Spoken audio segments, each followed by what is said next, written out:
So I said, Fluffy, ring-a-ding, Fluffy. And I says, you're my only hope. And he was. Watch what happens next. It wasn't even 5 minutes later, I felt something hit my hand. Ron says, something solid, rectangular, cool plastic against his palm, his phone. Fluffy had jumped onto the counter 5 feet high, grabbed the phone in his mouth, and dropped it directly into Ron's hand. Let's break down what just happened, because this isn't cute. This is cognitive problem solving that defies what we understand about feline intelligence. First, Fluffy heard ring-a-ding and connected it to the phone. That's word-object association. Impressive, but not unprecedented. Second, he understood Ron needed the phone. That requires recognizing human distress and linking it to a solution. That's theory of mind, understanding that another being has needs different from their own. And third, he executed a plan. Jump, grab, deliver. That's multi-step problem solving under stress. Dogs do this. Primates do this. Dolphins do this. But cats? Cats are typically considered more aloof and less socially responsive than dogs. But cases like Fluffy's are forcing scientists to reconsider. Some cats form such deep bonds with their humans that they exhibit helping behaviors previously thought impossible for the species. Ron calls 911. Paramedics arrive, and when they hear the story, they don't believe it at first.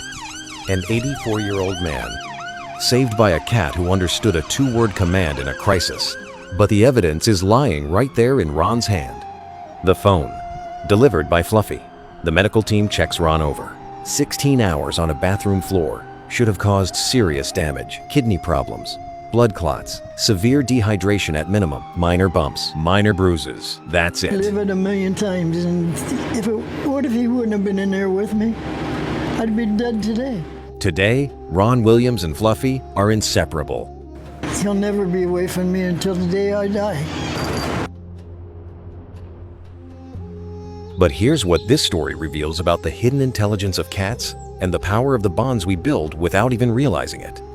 Every time Ron said ring-a-ding, he thought he was just being a quirky old guy talking to his pet. He had no idea he was building a lifeline, creating a vocabulary that would one day save his life.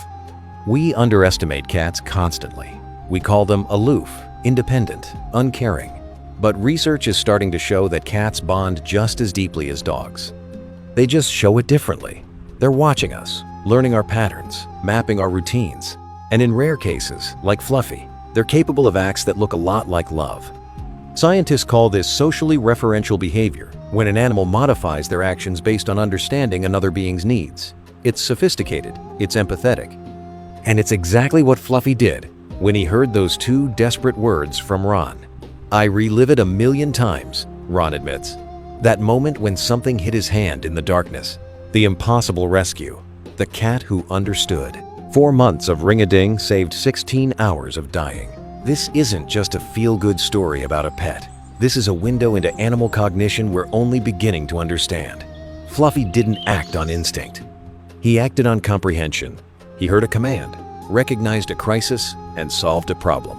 And an 84-year-old Army veteran who survived war, who survived 8 decades of life's challenges, survived his most dangerous day because a friend once brought him a cat named Fluffy. If this story moved you, here's what you need to know. The bonds we create with animals run deeper than we imagine. Every word we speak to them, every routine we share, builds a language they understand far better than we give them credit for. Ron Williams learned that language saves lives, and Fluffy? He's proof that heroes come in the most unexpected forms, sometimes with 4 paws, whiskers, and a name that couldn't be less heroic. But make no mistake, on that bathroom floor, in the darkest hours, Fluffy was everything Ron needed him to be.